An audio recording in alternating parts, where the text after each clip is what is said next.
अस्सलामुअलैकुम। Welcome back to my channel lifestyle with रूच में। आज मैं आप लोगों के लिए कोई रेसिपी की वीडियो नहीं बल्कि एक छोटा सा रिव्यू था।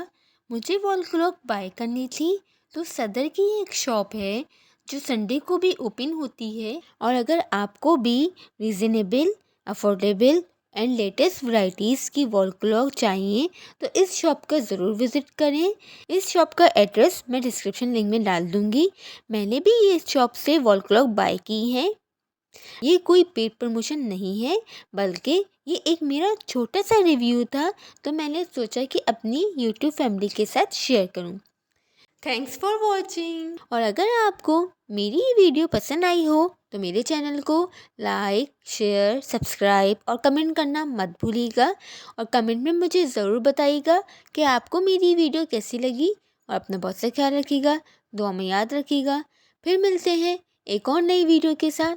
जब तक के लिए अल्लाह हाफिज़।